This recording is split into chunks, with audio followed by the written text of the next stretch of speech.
Assalamualaikum dan selamat sejahtera. Nama saya Nur Afiqah Balkish binti Zaidi Azlifah daripada Bahasa Melayu 1. Pada hari ini, saya akan mempromosikan produk multimedia yang saya hasilkan. Mari kita tengok. Berikut merupakan poster digital yang dihasilkan menggunakan prinsip reka letak skrin ataupun kita kenali sebagai Casper. Casper merupakan akronim bagi contrast, alignment, simplicity, proximity, emphasis dan repetition.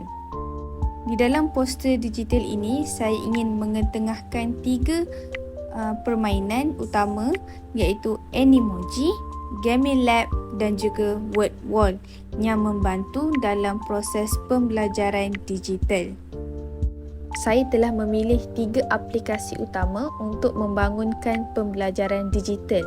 Yang pertama, Animoji, yang kedua, Gaming Lab dan yang ketiga, Word Wall. Tiga-tiga aplikasi ini mempunyai persamaan dari segi kelebihan. Yang pertama, melibatkan pelajar. Ketiga-tiga aplikasi ini ialah aplikasi yang menyeronokkan dan interaktif kerana melibatkan pelajar dalam proses pembelajaran. Ianya boleh membantu pelajar kekal fokus dan bermotivasi semasa kelas. Yang kedua, menggalakkan penyertaan. Aplikasi ini membenarkan semua pelajar mengambil bahagian tanpa mengira prestasi akademik mereka. Ini boleh membantu meningkatkan keyakinan dan menggalakkan penyertaan daripada semua pelajar. Yang ketiga, menyediakan maklum balas segera. Aplikasi ini memberikan maklum balas segera kepada pelajar yang boleh membantu mereka mengenal pasti bidang yang perlu mereka perbaiki. Ini boleh membantu terutamanya pelajar yang bergelut dengan topik tertentu. Dan yang keempat, meningkatkan pembelajaran. Aplikasi ini boleh meningkatkan pembelajaran dengan menjadikannya lebih interaktif dan menarik. Ianya boleh membantu pelajar untuk mengekalkan maklumat dan meningkatkan pemahaman mereka tentang konsep yang kompleks. Dan yang terakhir, menggalakkan kerja berpasukan. Aplikasi-aplikasi ini boleh digunakan untuk menggalakkan kerja berpasukan dan kerjasama dalam bilik darjah. Ianya boleh membantu pelajar bekerjasama dan menyokong antara satu sama lain dalam pembelajaran mereka. Objektif saya memilih ketiga-tiga aplikasi ini adalah yang pertama, mengaplikasikan teknologi dan sumber digital untuk aktiviti pengajaran dan pembelajaran yang lebih bermakna. Maksudnya untuk meningkatkan lagi kefahaman murid dengan penggunaan TMK. Yang kedua, menyusun dan menentukan sendiri keperluan digital yang diingini dalam proses pembelajaran. Dengan adanya aplikasi-aplikasi ini, saya dapat menyusun yang mana dapat dijadikan sebagai bahan bantu mengajar, yang mana dapat dijadikan sebagai bahan bantu belajar. Dan yang ketiga, saya dapat memastikan aplikasi yang saya gunakan itu memberi manfaat dan efektif bukan sahaja kepada guru tetapi juga kepada murid dan juga pihak luar.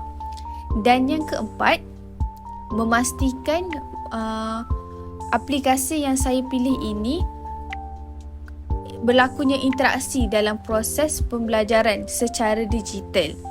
Dan yang terakhir ialah saya dapat memastikan proses penyimpanan dan pengagihan bahan dalam bentuk digital mudah disalurkan.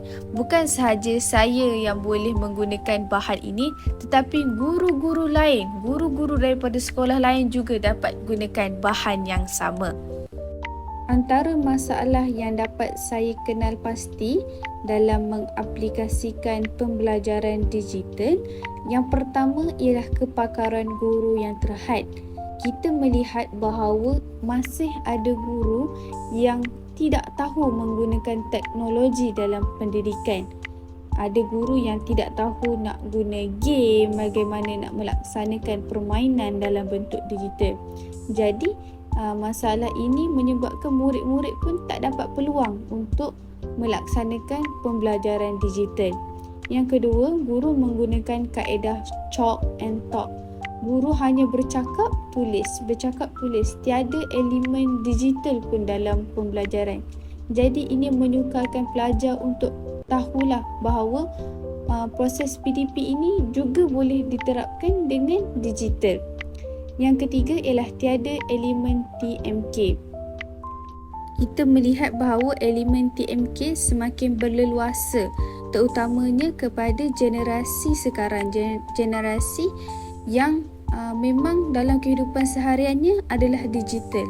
Jadi sayanglah kalau guru tak terapkan elemen TMK dalam proses PDP.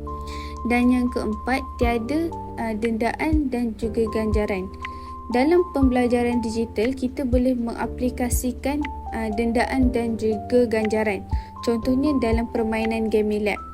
Jika seseorang murid itu jawab soalan betul, maka tenaga untuk berbasikal tu akan ditambah. Tapi kalau murid tu jawab salah, akan didenda, maka tenaga akan berkurangan. Jadi ini dapat murid tu akan seronoklah nak bermain sambil belajar. Hasil dapatan yang diperoleh setelah melakukan pembelajaran digital, yang pertama, guru perlu memastikan penglibatan pelajar kerana penglibatan aktif adalah penting dalam rancangan pengajaran.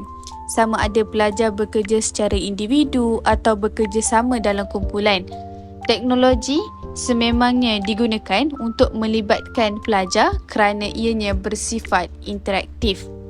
Dan yang kedua, membantu pelajar dengan gaya pembelajaran yang berbeza. Tidak semua pelajar belajar dengan mengekalkan maklumat dengan cara yang sama atau pada kadar yang sama. Teknologi adalah peluang untuk guru membezakan pengajaran untuk menyesuaikan maklumat yang mempunyai gaya pembelajaran yang berbeza untuk pelajar. Penggunaan teknologi juga membolehkan pelajar bekerjasama mengikut rentak mereka sendiri.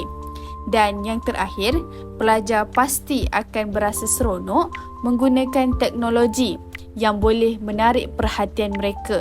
Contohnya saya gunakan word wall, GamiLab dan juga Animoji yang mengandungi video, grafik dan juga media lain.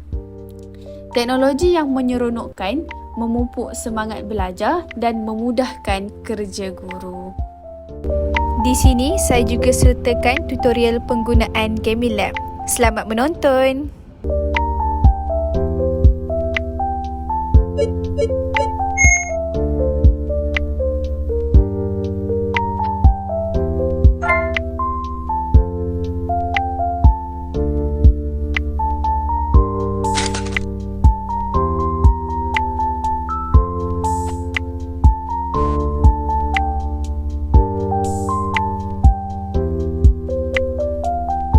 Kalau kita dapat lihat, jika murid jawab soalan yang salah, maka dia akan didenda, tenaga semakin berkurangan.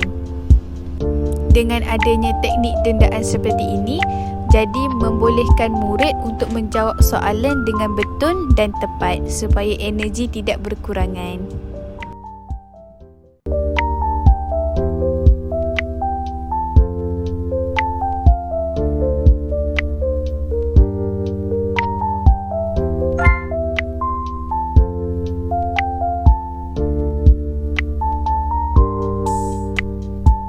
Jika guru ingin menggunakan tema basikal, guru perlu menyediakan sekurang-kurangnya 8 soalan supaya murid dapat melengkapkan satu pusingan dengan berbasikal.